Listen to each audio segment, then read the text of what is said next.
Merhabalar, kanalıma ve mutfağıma hoş geldiniz. Bugün sizlerle hepimizin çok severek ve beğenerek tükettiği harika bir anne kurabiyesi yapımını paylaşacağım. Şimdi yapımına geçelim.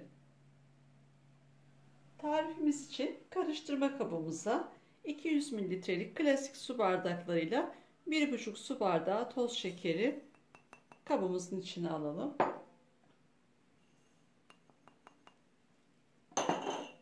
Bunun üzerine yine aynı bardak ölçüsüyle 1 su bardağı zeytinyağı, ayçiçek yağı da olabilir. Evde hangisi varsa. 1 su bardağı yoğurt. Şimdi de 1,5 tatlı kaşığı tarçınımız var. Toz tarçın.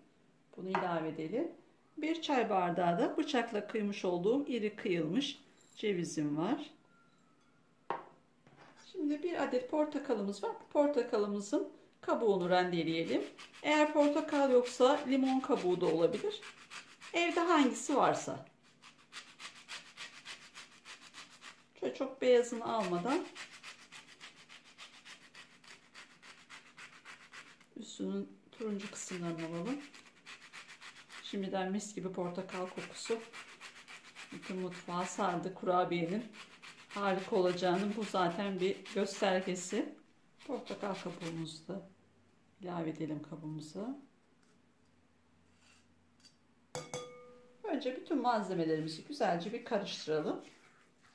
Şöyle homojen bir karışım haline getirelim.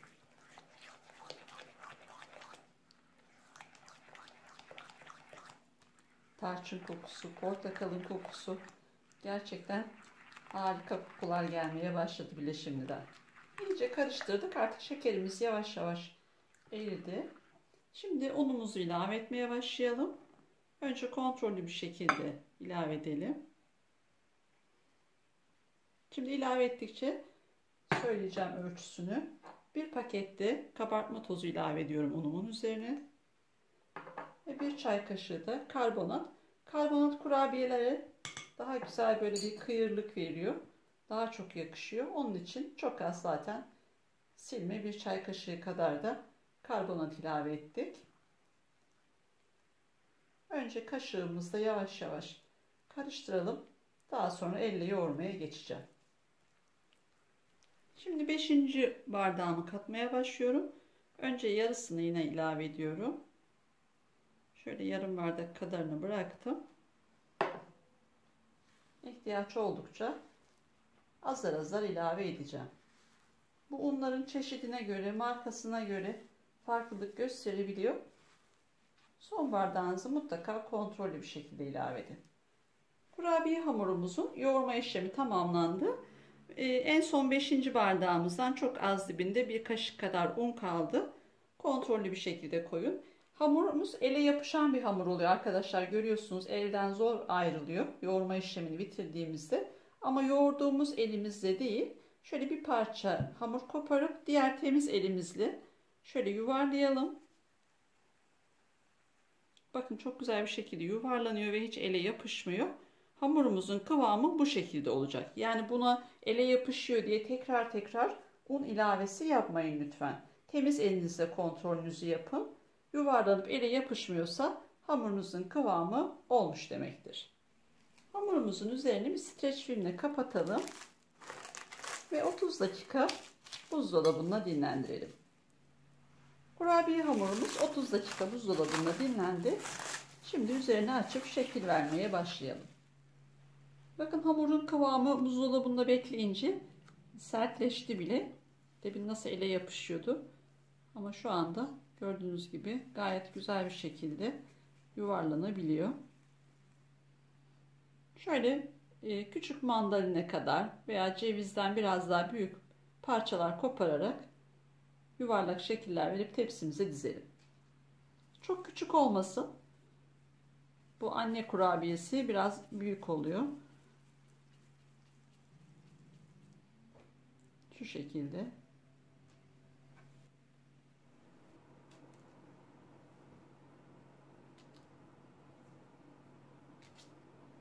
Tüm kurabiye hamurlarımıza Şekillerini verdik. Gördüğünüz gibi harika oldu. Hepsi aynı boyutta olmasına dikkat edin lütfen. 20 adet kurabiyemiz oldu. Şimdi kurabiyelerimizin üzerine 1 adet yumurta sarımız var. Bunu sürüyorum. İsterseniz bunu sürmeyebilirsiniz arkadaşlar. Yumurta alerjisi olan varsa, yumurta koymak istemeyen varsa, dikkat ettiyseniz hamurumuzda yumurta yok. Ama ben daha parlak, daha böyle üzeri kızarık olsun istediğim için sürüyorum. Bu şekilde de çok güzel oluyor. Bazı kurabiye tariflerinde yumurta sarısı, yumurta koymasak olur mu diye soranlar oluyor. Bu tam onlara göre bir tarif. İsterseniz yumurta üzerine yumurta sarısı sürmeyebilirsiniz. Şimdi de kurabiyelerimizin üzerine toz şeker şöyle güzelce serpelim. Bu da üstünde şöyle bir çıtırlık versin. Kurabiyelerimiz artık fırına gitmeye hazır. Önceden ısıtılmış alt üst ayar 180 derecede pişmeye gönderiyorum.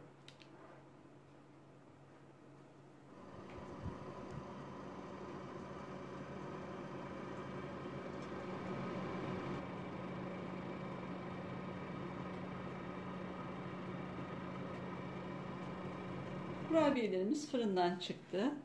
Gördüğünüz gibi harika oldular. Benim fırınımda 30 dakikada piştiler ama bu her fırına göre farklılık gösterebilir. Kurabiyelerimizin ilk sıcaklığı çıkması için bir 10 dakika ılımaya bırakıyoruz. Kurabiyelerimiz 10 dakika dinlendi ve ılıdı.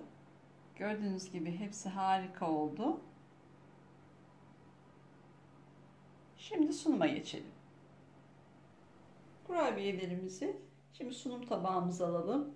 Şu şekilde yakından göstermek istiyorum. Bakın altı da üstü de harika oldu. Gerçekten muhteşem bir kurabiye.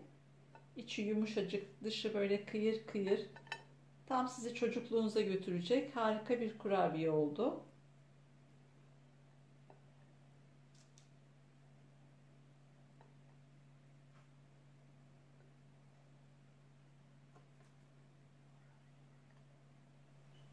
Bir tane kurabiyemizin de şöyle bir iç dokusunu da göstermek istiyorum. Dediğim gibi altı üstü çok güzel bir şekilde kızardı. Dışı kıyır kıyır, böyle çıtırtılı, içi yumuşacık. Bakın şöyle. Tam sizi çocukluğunuza götürecek harika bir lezzet. Tüm deneyenlere şimdiden afiyet olsun. Kanalıma abone olup bana destek olursanız çok sevinirim. Başka bir tarifte görüşmek dileğiyle. Hoşça kalın.